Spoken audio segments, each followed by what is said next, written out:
అనంతబాబు తల్లి. అమ్మ 100 రోజులు మన ప్రభుత్వం ఏర్పడిన 100 రోజుల్లో గంజాయికి చెక్ పెట్టే బాధ్యత నాది.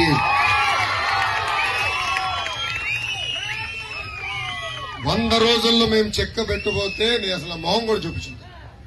ఏం తల్లి నేను భయపడుతున్నా తల్లి. ఈరోజు నాకు కూడా ఒక అబ్బాయి ఉన్నాడు. ఈరోజు దేవాంశ్ వయసు 9 సంవత్సరాలు. మీలాగా బాధితుల దగ్గర నుంచి విన్నప్పుడు నాకు కూడా చాలా భయం వస్తుంది, బాధ కలుగుతుంది. ఇదే గాని నా బిడ్డకు జరిగితే ఎలా ఉంటుంది? నేను అదే ఆలోచిస్తాను. నా బిడ్డకు జరుగుతాను.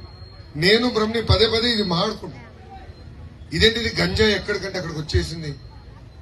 అమ్మ నిన్నగాక మొన్న విశాఖపట్నం తల్లి నిన్న 25,000 కిలోగ్రామ్స్ తల్లి 25,000 కేజీలు ఈ డ్రగ్స్ ని పట్టుకున్నారు తల్లి విశాఖపట్నంలో. బాబు గారు ఉన్నప్పుడు ఏనాడైనా గంజాయి గురించి విన్నామా తల్లి? బాబు గారు ఉన్నప్పుడు ఏనాడైనా గంజాయి మన దరిదాపులు వచ్చేదా తల్లి? బాబు గారు ఏం చేసేవారంటే ఇదంతా ట్రైబల్ ఏరియాలో కొన్ని ప్రాంతాల్లో పండిస్తారు తల్లి. బాబు గారు డ్రోన్లు పెట్టి పంపించి ఎక్కడ పండిస్తున్నారు చూసి పోలీస్ స్పెషల్ పార్టీలు పంపించి మొత్తం తగలబెట్టించారు తల్లి. బాబు గారు అదే భయపడుతున్నారు. అన్నిటికీ నా దగ్గర పరిష్కారం ఉంది. గంజాయిని ఎట్లా మనం కంట్రోల్ చేయాలి. పంజాబ్ లో ఉడతా పంజాబ్ అని సినిమా ఉంది తల్లి. అమెజాన్ ప్రైమ్ లో ఉందనుకుంటా. అది చూడాలి ఒకసారి. అంటే ఈ డ్రగ్స్ వల్ల ఎలా ఒక తరం నాశనం అవుతుంది. ఆ సినిమా మొత్తం పంజాబ్ గురించి. ఈ రోజు ఉడతా ఆంధ్రప్రదేశ్ ఒక సినిమా తీస్తుంది. మీలాంటి ఎన్నో మంది కుటుంబాలు తల్లి. నిజంగా మిమ్మల్ని నేను అభినందిస్తున్నా.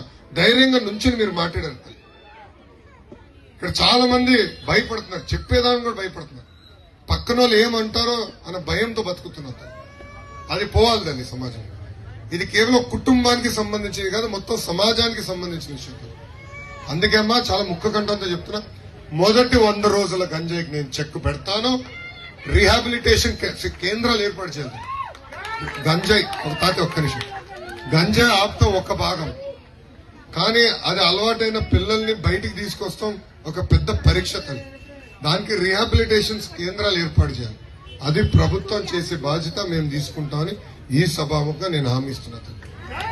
ధైర్యంగా ఉండాలి.